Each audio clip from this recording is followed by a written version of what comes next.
Hello everyone, welcome back to my YouTube channel. आज हम देखेंगे जो आपका पाइथन प्लेलिस्ट है उसका जो टॉपिक लॉजिकल ऑपरेटर उसको देखेंगे। ओके, तो लॉजिकल ऑपरेटर जो होते हैं आपके तीन तीन टाइप्स के होते हैं, आपके थ्री टाइप्स के होते हैं। एक एंड होता है और होता है एक नॉट होता है। ओके, तो चलिए इसे हम इम्प्लीमेंट करते हैं कोडिंग में। ओके, तो आप अपने क्या कीजिएगा, विजुअल स्टूडियो कोड को ओपन कीजिएगा। मैं भी कर लेती हूँ आपके सामने। देखिए इस तरह से आप अपना ओपन कर सकते हैं। विजुअल स्टूडियो कोड ओपन किया मैंने यहाँ पर।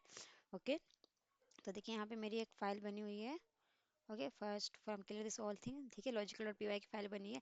तो आपके जो लॉजिकल ऑपरेटर जो होता है, आपके एंड होता है और होता है, और एक आपका नॉट होता है। एंड और नॉट, तो इनके कुछ लॉजिक्स होते हैं काम करने का। ठीक है, सिंपल से लॉजिक से याद रखिएगा। एंड का मैं आपको लॉजिक बताती हूँ, एंड का लॉजिक बता रही हूँ, ऐसे याद रखिएगा। आपके पास दो कंडीशन है। कितनी कंडीशन है? दो कंडीशन। ठीक है, एंड का लॉजिक बता रही हूँ। यू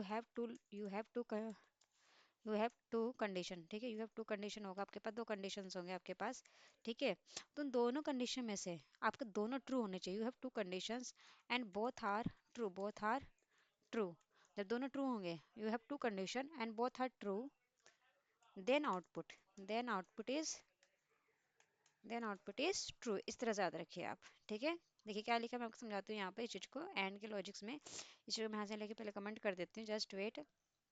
ठीक है, देखिए एंड लॉजिक्स में क्या है आपका है कि यू हैव टू कंडीशन। कितने कंडीशन है? यू हैव टू कंडीशन होंगे आपके पास एंड बोथ आर ट्रू, दोनों को सही होना जरूरी है। देन आउटपुट इज ट्रू, तब बजा के आउटपुट क्या आएगा? ट्रू आएगा। देखिए इसे करते हैं इम्प्लीमेंट। देखिए मैंने क्या किया, एक वेर नाम का वेरिएबल बनाया, वेर वन नाम का, इसके अंदर मैंने फोर रख दिया।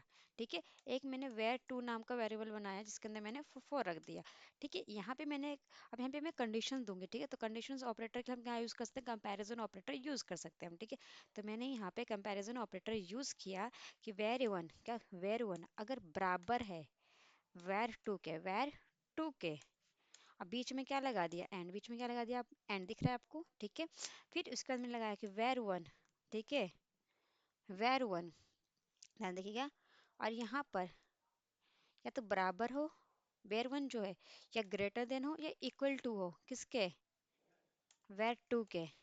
ठीक है, तब जाके बताओ इसका आउटपुट क्या आएगा। तो इसका आउटपुट हमें प्रिंट करवाना है। ठीक है, तो देखिए, तो लॉजिकल ऑपरेटर जो भी आपका आउटपुट जो देगा वो ट्रू या फॉल्स में देगा। किस में देगा? ट्रू एंड फॉल्स में। जैसे कि हमारे कंपैरिजन आउटपुट में जो भी आउटपुट आता है ट्रू एंड फॉल्स में आता है। ठीक है, तो बताइए ये जो मैंने कंडीशन दी अंदर का, तो पहला फर्स्ट स्टेटमेंट ये है आपका एंड सेकंड स्टेटमेंट ये रहा आपके पास। ठीक है, तो फर्स्ट जो स्टेटमेंट क्या ट्रू है कि फॉल्स है, मुझे ये बताइए पहले। ट्रू है, क्योंकि देखिए वेर वन में क्या है? फोर है, वेर टू में क्या है? फोर, तो इट इज़ अ ट्रू, ये ट्रू है आपका। ठीक है, और तो मैंने क्या कहा कि एंड में क्या होता है? एंड लॉजिक में कि यू हैव टू कंडीशन, एक ये दो कंडीशन दे रखा एंड बोथ आर ट्रू, तो दोनों का ट्रू होना जरूरी है।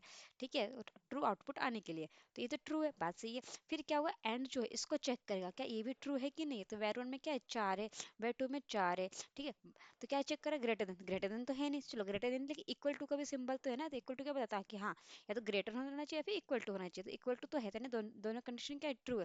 अगर दोनों कंडीशन ट्रू है तो आउटपुट क्या आएगा? मेरा ट्रू आएगा। क्यों? एंड कहता है कि दोनों ही क्या होने चाहिए? ट्रू होने चाहिए, वाला भी और ये वाला भी, तब मैं आउटपुट क्या ला के दूंगा? ट्रू, नहीं तो नहीं दूंगा मैं। तो आगे आपका आउटपुट ट्रू। ठीक है, अब मान लीजिए मैंने इसी कंडीशन को, मैंने एक कंडीशन को क्या कर दिया? फॉल्स। क्या कर दिया मैंने? एक कंडीशन को फॉल्स। ठीक है, इसे कमेंट में डाला मैंने। ठीक है, मैंने सेम चीज़ को लिखा, यहाँ पे कॉपी कर लेती हूँ, कंट्रोल सी किया मैंने। ठीक है, और नीचे मैंने कंट्रोल वी किया यहाँ से। ठीक है, अब देखिए यहाँ पे, अब इस कंडीशन को थोड़ा सा मैं यहाँ से हटा देती हूँ। यहाँ पे मैं क्या कर देती हूँ? वी आर को जो है वो क्या करती हूँ? ग्रेटर देन वी टू बना देती हूँ। अब बताइए क्या वी आर जो वेरिएबल वन है क्या वो बड़ा है वे टू से? बताइए, यहीं पे क्या हुआ? कंडीशन, यहीं पे जो कंडीशन क्या हो गया? फॉल्स हो गया। क्या हो गया? फॉल्स। तो इसके आगे एंड जाएगा ही नहीं। क्यों? इसे पहले क्या दिख गया? फॉल्स। क्या दिख गया? फॉल्स। तो अगर एक भी फॉल्स होता है एंड में तो आंसर क्या आता है आपका? फॉल्स। क्या आता है? फॉल्स ही आता है। तो इसे रीड करेगा ही नहीं कर। ठीक है, यहीं पे चेक कर लिया फॉल्स, वो आगे जा ही नहीं रहा है। यही बता देगा अगर फॉल्स से एक भी फॉल्स होगा तो आंसर क्या हो जाएगा? फॉल्स हो जाएगा इसका। तो देखिएगा इसका आउटपुट जो है आपका फॉल्स हो गया। ठीक है, तो इसलिए अगर एंड में आपको ट्रू आंसर चाहिए, ट्रू होना चाहिए, तो दोनों स्टेटमेंट का जो है ट्रू होना कंपलसरी है। अगर कोई एक भी फॉल्स होता है तो आंसर क्या हो जाता है? फॉल्स। क्या हो जाता है? फॉल्स। ठीक है, इस तरह से हम एंड ऑपरेटर का यूज कर सकते हैं। और साथ ही से क्या कर सकते हैं? आप थर्ड वेरिएबल के अंदर भी रख सकते हैं। मान लीजिए मैंने इसी सारे आउटपुट को मैंने क्या किया? एक वेरिएबल थ्री में रख दिया। किस में रख दिया मैंने? वेरिएबल थ्री में। ठीक है, now I am pin variable three. तो देखते हैं इसका आउटपुट क्या आता है आपके सामने।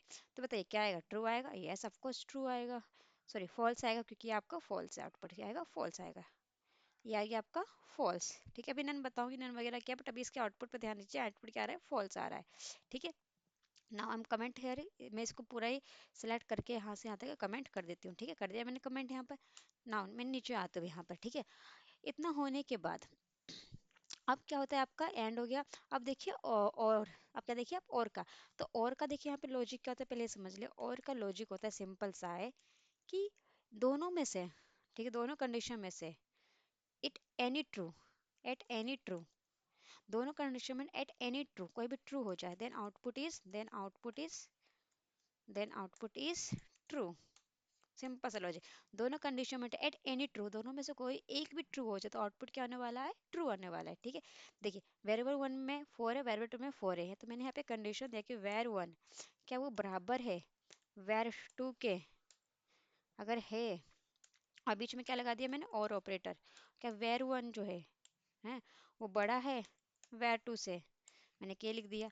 अब इसको मैंने ब्रैकेट लगा दिया यहाँ पर, पैरेंथेसिस कहते हैं इस चीज को। ओके, मैंने पैरेंथेसिस लगा दिया यहाँ पर, और इस चीज को मैंने क्या कर दिया, प्रिंट कर दिया सिंपल से। तो देखिए यहाँ पे क्या हो रहा है, कंट्रोल एस, क्या देखिए, तो वेर वन की वैल्यू जो है यहाँ पे 4 है, यहाँ वेर टू की वैल्यू क्या 4 है, तो इन दोनों बराबर हो गया। तो बस अब बीच में क्या हो गया, ओ, तो और क्या होगा, ये आगे जाएगा ही नहीं। यहीं पे से पहला क्या मिल गया, ट्रू, क्या लिखा है, एट एनी ट्रू, पहला कोई भी ट्रू हो जाए, then output is true, then output is true, तो वो आगे चेक करेगा नहीं क्योंकि पहली ट्रू मिल गया, तो आउटपुट इज ट्रू। ठीक है, देखिएगा इसका आउटपुट आपका ट्रू आएगा, ट्रू आ गया आपका। ठीक है, अब मान लीजिए, ठीक है, यहाँ पे मैंने इस चीज को कर दिया होता फॉल्स, इस चीज को मैंने क्या कर दिया, फॉल्स, ये तो फॉल्स हो गया, तो फिर क्या करेगा, अगर ये इस केस में फॉल्स हो गया तो ये फिर नेक्स्ट वाला कंडीशन चेक करेगा कि नेक्स्ट वाला ट्रू है कि नहीं, क्योंकि अब जो भी मेरा आउटपुट है वो डिपेंड करेगा सेकंड वाले पे, क्यों, क्योंकि दैट इज क्या हो चुका है आपका, ये फॉल्स हो चुका है आपका। ठीक है, तो इस चीज को मैं मान लीजिए मैंने बना दिया ट्रू।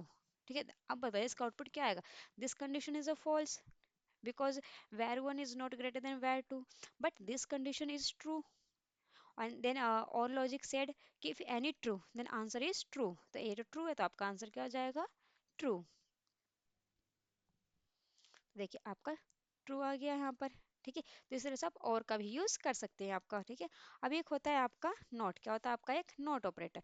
तो नॉट में क्या होता है कि सिंपल सा इसका जो भी आउटपुट आने वाला था उसका क्या कर देगा, अपोजिट, क्या कर देगा, अपोजिट। ठीक है, मैं सेम चीज को यहाँ पे ले रही हूँ। ठीक है, इस चीज को मैंने यहाँ पे किया कॉपी। ठीक है, देखिए कॉपी कर लिया, तो इसका आउटपुट क्या था बताइए, वेर वन जो है वो बड़ा है वेर टू से, नहीं फॉल्स है, तो और था बीच में लगा, तो और क्या कर चेक करेगा, ये भी चेक करेगा, हाँ ये तो चेक करेगा, यानी से ट्रू मिल गया, दोनों में से कोई एक भी ट्रू, तो आंसर क्या आता है, ट्रू आएगा इसका आंसर, देखिएगा आपके सामने, तो ट्रू आंसर आ गया आपके सामने। बट यहाँ पे अगर मैं नॉट ऑपरेटर लगा दूं, क्या लगा दूं, नॉट, तो नॉट क्या कर देगा, इस ट्रू को फॉल्स बना देगा, बना देगा फॉल्स। ठीक है, तो नॉट लगाना कैसे, आपको क्या करना है, यहाँ पे लिखना है नॉट। ठीक है, और यहाँ पर आपको लगाना है ये पैरेंथेसिस, क्या लगाना है, parenthesis control S, then output is, अब क्या था आपका ट्रू था, अब क्या जाएगा फॉल्स, तो और ट्रू का क्या बना देगा, ये फॉल्स दिख रहा होगा आपको, फॉल्स बना देगा। तो इस तरह से आपका जो है नोट वर्किंग करता है। ठीक है, तो आज आपने देखा किस तरह से नोट काम करता है आपका, और काम करता है एंड काम करता है। तो ये जो तीनों जो है आपके कौन से operator, it's all are are logical operators. ठीक है, तो एंड में बस इतना याद रखना कि दोनों कंडीशन ट्रू होगा तब आंसर ट्रू आएगा, और मैं आपको याद रखिए कोई भी एक condition true then answer is true. Note में क्या है कि जो भी आंसर आने वाला था उसका क्या कर देगा, ये अपोजिट। ओके, अगर आपको जरा सी समझ में आया तो वीडियो को जो है लाइक कीजिएगा, चैनल को सब्सक्राइब कीजिए, कोई भी डाउट हो कमेंट सेक्शन में पूछिएगा। Okay, bye bye, thank you for watching.